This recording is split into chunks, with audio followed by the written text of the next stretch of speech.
आज हमारा टॉपिक है फ्यूचर कॉन्टिन्यूअस टेंस। सबसे पहले देखिए, फ्यूचर कॉन्टिन्यूअस टेंस के जो सेंटेंसेस होते हैं उनमें मेन वर्ब के साथ यानी मुख्य क्रिया के साथ रहा होगा, रही होगी, रहे होंगे या रहा होगा का प्रयोग होता है। जैसे सेंटेंस है, राम जा रहा होगा, सीता नाच रही होगी, लोग घूम रहे होंगे। या इसी तरह का कोई भी सेंटेंस, मैं खेल रहा हूँगा, तुम आ रहे होगे, तुम जा रहे होगे, तुम रो रहे होगे, तुम सो रहे होंगे, तुम नहा रहे होंगे, तुम पढ़ रहे होंगे। इस तरह का कोई भी सेंटेंस इस टेंस की कैटेगरी में आता है। अब शुरुआत करते हैं सबसे पहले अफर्मेटिव सेंटेंस से। जैसा कि मैं आपको बताता रहा हूं, हर वीडियो लेक्चर में मैंने आपको बताया, सकारात्मक वाक्य वो हैं जिनमें नहीं का प्रयोग नहीं होता और न ही कोई प्रश्न पूछा गया होता है। किस तरह से बनाना है सेंटेंस को देखिए।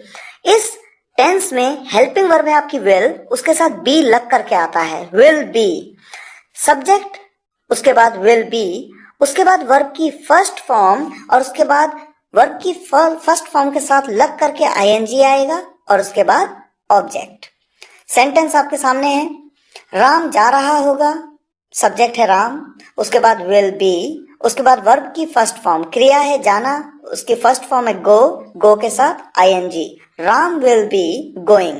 अगर यहाँ पर कुछ ऑब्जेक्ट होता, मान लीजिए मैं कहता राम स्कूल जा रहा होगा, तो टू स्कूल भी आगे ऐड हो जाता।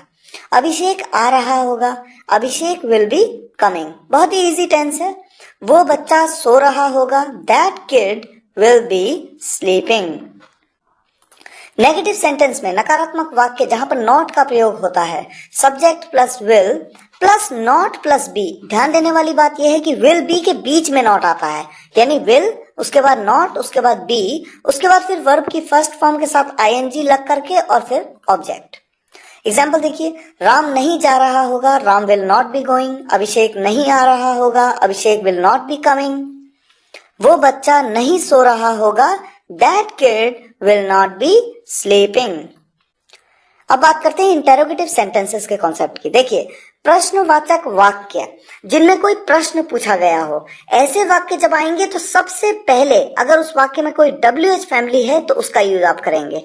WH फैमिली के बारे में हर वीडियो लेक्चर में मैंने आपको बताया है, जैसे क्यों, कहां, कैसे, कब, क्या, ये सब WH फैमिलीज हैं। WH फैमिली मेंबर के बाद हेल्पिंग वर्ब विल का प्रयोग सब्जेक्ट से पहले हो जाएगा, उसके बाद सब्जेक्ट, उसके बाद नॉट का प्रयोग। अगर उस इंटेरोगेटिव सेंटेंस में नहीं का प्रयोग है तो नॉट यूज करेंगे, नहीं है तो नहीं करेंगे।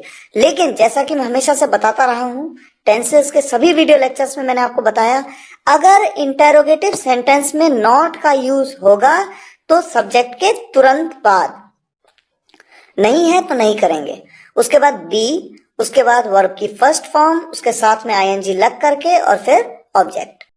सेंटेंस आपके सामने देखिए, दो सेंटेंस हैं, क्या राम खेल रहा होगा और दूसरा सेंटेंस है राम क्या खेल रहा होगा। इन दोनों सेंटेंस में बहुत ज्यादा फर्क है। अगर मैं आपसे कहूं क्या राम खेल रहा होगा तो आप जवाब देंगे यस या फिर नो, या तो वो खेल रहा होगा या नहीं खेल रहा होगा। अगर खेल रहा होगा तो आप कहेंगे हाँ, अगर नहीं खेल रहा होगा तो आप कहेंगे नहीं।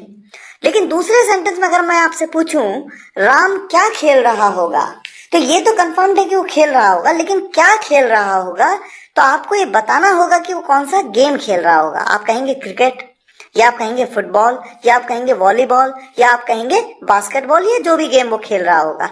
तो कुल मिलाकर अगर आप ध्यान दें तो पहले सेंटेंस में क्या के लिए मैंने व्हाट का यूज नहीं किया और दूसरे सेंटेंस में क्या के लिए मैंने व्हाट का यूज किया।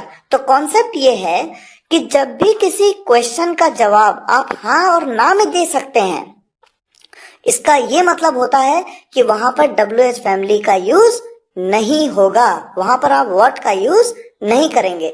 लेकिन जब किसी सेंटेंस में, जब किसी क्वेश्चन मार्क यानी प्रश्नवाचक वाक्य का उत्तर आप हाँ और ना में नहीं दे सकते, यानी आपको पूरा बताना होता है कि क्या, जैसे मैं कहूं राम क्या खेल रहा होगा, राम क्या खेल रहा होगा और आपको बताना पड़ेगा कि क्रिकेट, फुटबॉल, ये कौन सा गेम।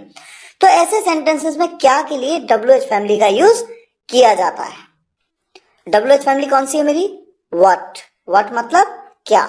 तो पहले सेंटेंस में WH फैमिली नहीं है, रूल क्या कहता है? पहले WH फैमिली, वो तो यहाँ पर है नहीं, उसके बाद हेल्पिंग वर्ब विल, उसके बाद सब्जेक्ट है राम, उसके बाद बी, उसके बाद वर्ब की फर्स्ट फॉर्म क्रिया है खेलना, खेलने को कहते हैं प्ले, उसके साथ में ING लग करके आया।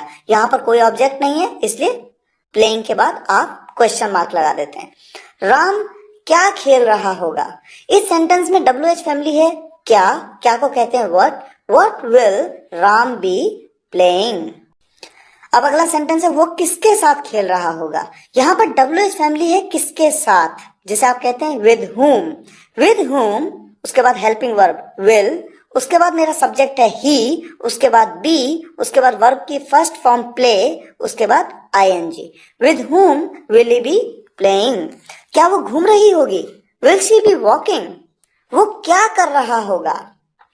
क्या के लिए what will he be doing? वो कुछ कर रहा होगा, he'll be doing something। वो कुछ नहीं कर रहा होगा, negative sentence, he will not be doing anything। अब ये एक इंपॉर्टेंट पॉइंट है, एनीथिंग या समथिंग।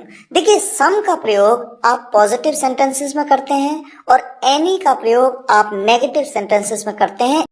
अगला सेंटेंस है क्या वो बच्चा सो नहीं रहा होगा? ये एक इंटेरोगेटिव सेंटेंस है, यहाँ पर WH फैमिली कोई है नहीं का प्रयोग भी है। विल दैट किड, सब्जेक्ट है वो बच्चा, विल दैट किड, उसके बाद सब्जेक्ट के बाद नॉट, उसके बाद बी, उसके बाद वर्ब की फर्स्ट फॉर्म स्लीप, उसके बाद ING। Will that kid not be sleeping? बच्चे घर जा रहे होंगे, children will be going home. वो 10 बजे काम कर रहा होगा, he'll be working at 10। जब आप कहते हैं at 10, जब भी एट के साथ कोई नंबर लगता है तो वो ऑटोमेटिकली एक टाइम की बात हो रही होती है।